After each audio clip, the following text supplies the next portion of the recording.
ہم گلشن اقبال بلاک 15 میں رہتے تھے۔ بہت کھلا ہوادار گھر، کبھی نہیں سوچا تھا کہ اتنی اچھی جگہ کو چھوڑ کر 100-200 گز کے فلیٹ میں رہنا پڑے گا، لیکن اولاد کے سامنے اپنا آرام کوئی معنی نہیں رکھتا۔ یہ سن 2006 کی بات ہے۔ میری بڑی بیٹی کا پریپ 1 میں کلفٹن کے ایک کانوینٹ اسکول میں داخلہ ہو گیا، تو ایک 3.5 سال کی بچی کے لیے گلشن سے روز کلفٹن آنا آسان نہیں تھا۔ وہ کمزور پھول سی بچی، پھر میرے دبنگ سسر نے اعلان کر دیا کہ یا تو اسکول بدلو یا گھر۔ دادا سے پوتی کی تکلیف برداشت نہیں ہوتی تھی، اور میں بھی اپنے 4 مہینے کی دوسری بچی کے ساتھ بڑی بچی کو اسکول لانے لے جانے میں بے حال تھی۔ پھر فیصلہ یہ ہوا کہ اسکول بہت اچھا ہے اور مقدر سے داخلہ ہوا ہے، لہٰذا گھر بدلا جائے گا۔ یہ بات میرے ساس سسر کے لیے دکھ کا باعث تو تھی، لیکن میرے شوہر بھی باپ کی حیثیت سے اپنی بیٹی کا سوچ رہے تھے۔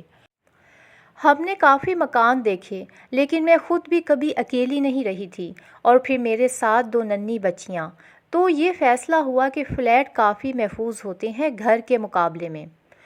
لہٰذا ہم نے ایک فلیٹ کا سودا کیا، ایک ہندو فیملی سے جو خود سکھر میں رہائش پذیر تھے، اور یہ فلیٹ خالی پڑا تھا، اور فلیٹ کے لاؤنج میں چنیوٹی کام کے ایک بے حد خوبصورت 4 کونے والے جنگلے میں مندر بنا رکھا تھا۔ میں نے برملا لاؤنج میں وہ مندر دیکھتے ہی ناگواری کا اظہار کیا تھا۔ تیز رنگ و روغن سے آراستہ دیواریں مجھے ایک نظر نہیں بھائی تھیں۔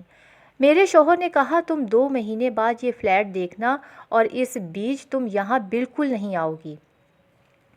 واقعی 2 مہینے بعد نقشہ ہی کچھ اور تھا۔ میرا دل باغ باغ ہو گیا، لیکن قدرتی طور پر میں وہاں اس قدر عبادت گزار ہو گئی تھی جیسے میں ہر وہ نقش مٹا دینا چاہتی تھی جو مندر کی پوجا پاٹ میں ہوا۔ تہجد بھی کئی بار نصیب ہوئی۔ سورہ بقرہ 40 دن تک بلا ناغہ پڑی۔ شروع میں تو کچھ نہیں ہوا۔ ہماری اپنی سیپریٹ چھت تھی۔ میں مغرب کے بعد کبھی بھی فلیٹ میں نہیں رکتی تھی۔ ماسی ہماری چائے چھت پر لگا کر جاتی تھی، اور میں بچوں کو لے کر وہیں رہتی جب تک آصف گھر نہیں آ جاتے۔ اس وقت تک بچے کھیلتے رہتے اور میں فون پر لگی رہتی۔ ٹائم گزر جاتا اور پھر میری آہستہ آہستہ گھر سے انسیت ہونے لگی۔ مغرب کے وقت ڈر لگتا تھا، پتہ نہیں کیوں چھٹی حس کچھ بتاتی تھی۔ میری کوشش رہتی کہ اس وقت چھت پر رہوں، لیکن پھر کبھی کوئی کام ہوتا یا کچھ اور وجہ، میں نے خود کو ایڈجسٹ کر لیا اور ٹی وی وغیرہ لگا کر رونق کر لیتی۔ اسٹار پلس ایک دن ماسی کوئی ایسا ڈرامہ دیکھ رہی تھی جس میں بھجن وغیرہ زور و شور سے چل رہا تھا۔ میری جان جل کر رہ گئی۔ میں آپے سے باہر ہو کر چیخی، بند کرو یہ آواز، سارے گھر میں نحوست پھیل رہی ہے۔ میرے وہم و گمان میں بھی نہیں تھا کہ کسی اور مخلوق کو میری بات بری لگ سکتی ہے۔ کہانی کو آگے بڑھائیں گے، لیکن اس سے پہلے اگر آپ نے چینل کو سبسکرائب نہیں کیا تو چینل کو سبسکرائب کر دیں، شکریہ۔ چلتے ہیں کہانی کی طرف۔ کچن میں ایک روشن دان تھا۔ وہاں سے ہوا کی ایسی آوازیں آنا شروع ہو گئیں کہ رگوں میں خون جمنے لگا، جیسے کہ ٹھیلا سوزوکی کی سٹارٹ کرنے کی کوشش کر رہا ہو۔ کوئی بہت کھٹارا سی، کبھی تیز آواز، کبھی مدھم، کبھی سناٹا۔ پھر ایک نئی مشکل آن پہنچی۔ مجھے عین مغرب کے وقت ایسی نیند آتی کہ لاکھ کوشش کے باوجود میں جاگ نہ پاتی۔ کتنی بھی کوشش کر لوں میں بے دم ہو جاتی، اور اس پر غضب یہ کہ لائٹ چلی جاتی۔ میری آنکھیں کھلی ہوتی لیکن جسم بے جان۔ ایک رات تو حد ہو گئی۔ میں اپنے بیڈ پر سو رہی تھی، آصف بھی بے خبر سو رہے تھے۔ مجھے کچھ گرمی سی لگی۔ پنکھے کی زیادہ ہوا پیروں کی طرف آ رہی تھی، اس لیے میں نے تکیہ سرہانے سے اٹھا کر پیروں کے سائیڈ رکھ لیا اور سو گئی۔ کچھ ہی دیر بعد میں نے چہرے کو گھما کر آنکھیں پوری کھول دیں اور ایک عورت کو بیڈ کے بالکل اس کونے کے ساتھ کسی کرسی پر بیٹھے دیکھا جو ہمارے گھر کی کرسی نہیں تھی۔ میں آج بھی اس کا چہرہ ایسے امیجن کر سکتی ہوں جیسے وہ کل کی بات ہو۔ اس کی لمبی موٹی چوٹی تھی اور بال ایک سفید ایک کالا ایسے مکس کیے ہوئے تھے۔ آنکھیں بہت بڑی بڑی اور حیرت سے پھٹی ہوئی مجھے جھک کر سر سے پیر تک دیکھ رہی تھی۔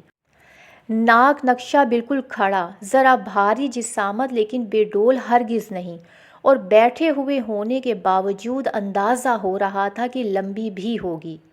سفید ساڑی، ماتھے پر بندیا، بڑی بڑی پھٹی ہوئی آنکھیں جو جھپک نہیں رہی تھیں۔ کمرے میں ایک عجیب سی تیز اور بھاری خوشبو جس میں ایک طرح کی چراند بھی شامل تھی۔ ایسی ہی بھاری خوشبو مجھے اس دن بھی محسوس ہوئی تھی جب ہم پہلی مرتبہ اس فلیٹ میں داخل ہوئے تھے۔ میری اور اس کی آنکھیں آمنے سامنے تھیں۔ میری زبان کنگ تھی، میرا جسم بے جان تھا، میرے دل کی دھڑکن بے قابو تھی۔ میں نے اپنی پوری قوت یکجا کر کے اپنے ہاتھ سے آصف کی ٹانگ کو ٹٹولا کہ اس کو چٹکی نوچ کر جگا سکوں، لیکن اس کی ٹانگ میرے ہاتھ سے دور تھی۔ میری اور اس عورت کی آنکھیں مستقل ملی رہیں۔ بنا آنکھ جھپکے یقین کریں میری جو حالت تھی وہ بیان سے باہر ہے۔ پھر تو یہ معمول بن گیا، میرا چین اور سکون سب لٹ گیا۔ میری امی رہنے آئیں، وہ سو رہی تھیں دوپہر کے وقت اور میں اپنے کمرے میں لیٹی تھی۔ ماسی استری کر رہی تھی، بچے بھی وہیں کہیں کھیل رہے تھے۔ کہنے کا مقصد یہ ہے کہ اچھی خاصی چہل پہل تھی کہ اتنے میں امی کے چیخنے کی آوازیں آئیں، کون ہو کون ہو؟ اور مجھے سمجھنے میں ایک سیکنڈ بھی نہیں لگا کہ امی نے بھی ان آنٹی کے دیدار کر لیے ہیں۔ میں بستر سے کود کر امی کے پاس بھاگی تو امی نے ڈرے ہوئے خوفزدہ لہجے میں بتایا کہ ایک عورت ان پر جھکی ہوئی ان کو گھور رہی تھی۔ بس پھر کیا تھا؟ میں نے پٹر پٹر پورا حلیہ بیان کر کے پوچھا، امی ایسی تھی؟ امی نے کہا، ہاں بالکل ایسی۔ پھر امی بھی کچھ دن رہ کر چلی گئیں اور پھر میں تھی اور وہ فلیٹ۔ میں نے تو پھر خوب رونا دھونا شروع کر دیا۔ آصف کے ساتھ اس کے گھر آتے ہی روز وہ پریشان ہو جاتا، تسلیاں دیتا اور کبھی کبھی تنگ بھی آ جاتا۔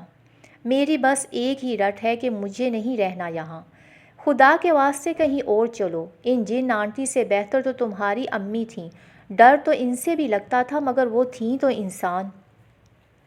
آصف مجھے ڈانٹ کر کہتا، بچوں کا کھیل نہیں ہے گھر بدلنا۔ میں ماسی کے گلے لگ کر اکثر رویا کرتی۔ ایک وہی ہمدرد نظر آتی تھی۔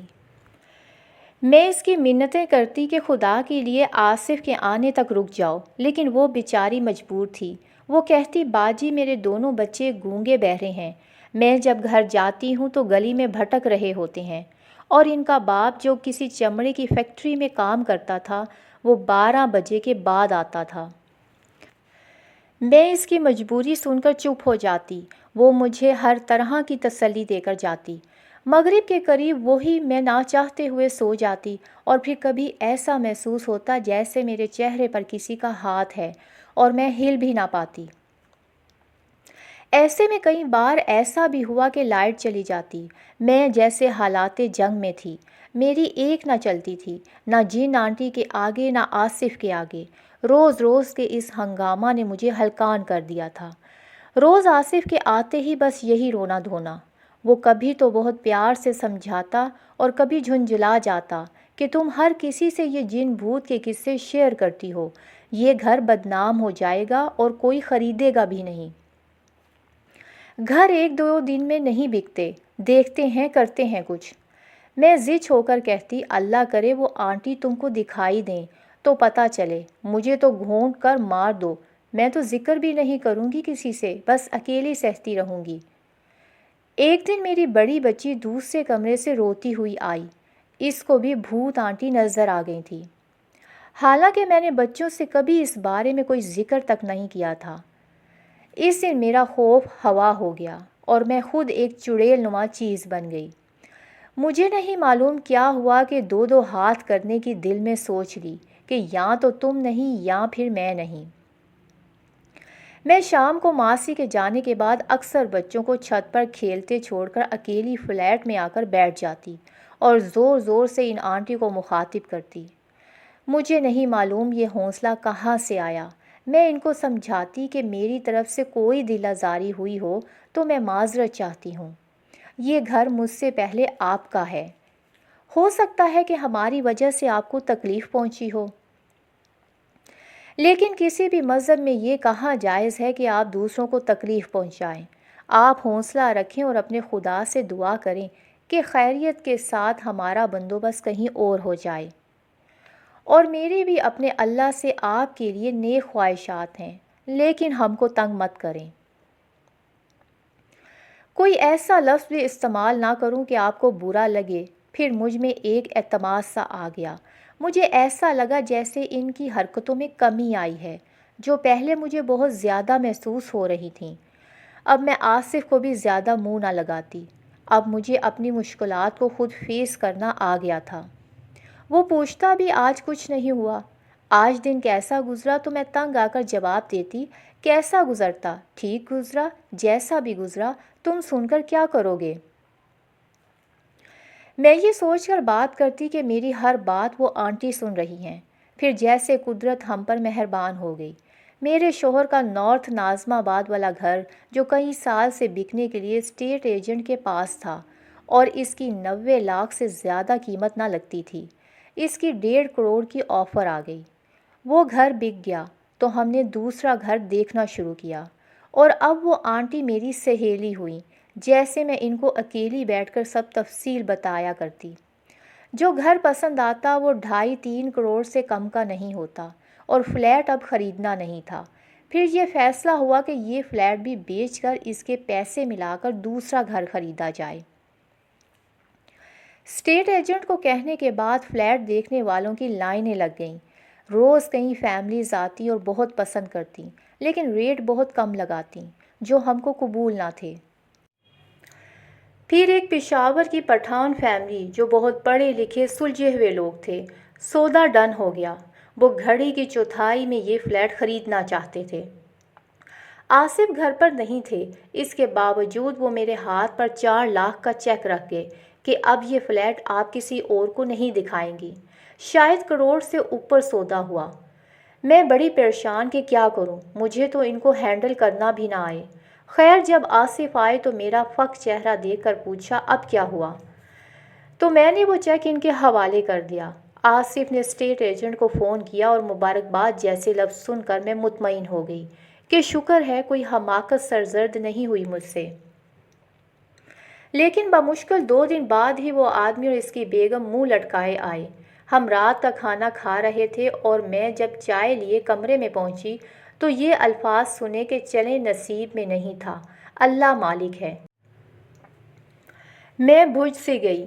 بعد میں تفصیل پتہ چلی کہ وہ پیسوں کا بندوبست نہیں کر سکتے اور سودا منسوخ ہو گیا۔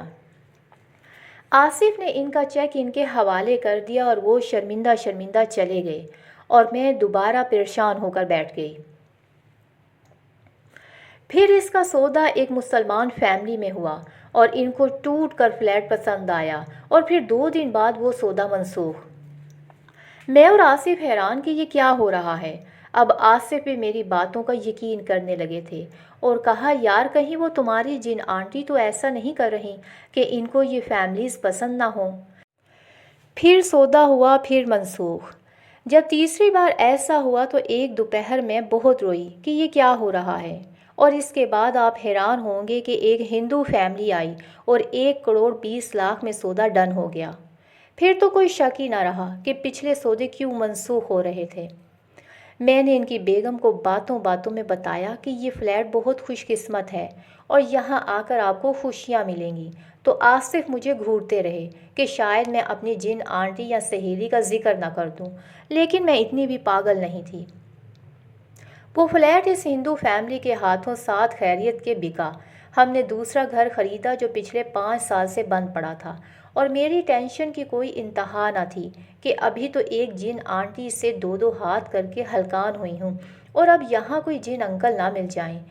لیکن اللہ کا شکر ہے یہاں بہت سکون ہے۔ آپ کو یہ سن کر حیرت ہو شاید کہ وہ ہندو فیملی بھی اب بنگلہ میں شفٹ ہو چکی ہے، اور وہ فلیٹ دگنی قیمت میں انہوں نے فروخت کیا، اور آج وہ فلیٹ پھر خالی پڑا ہے۔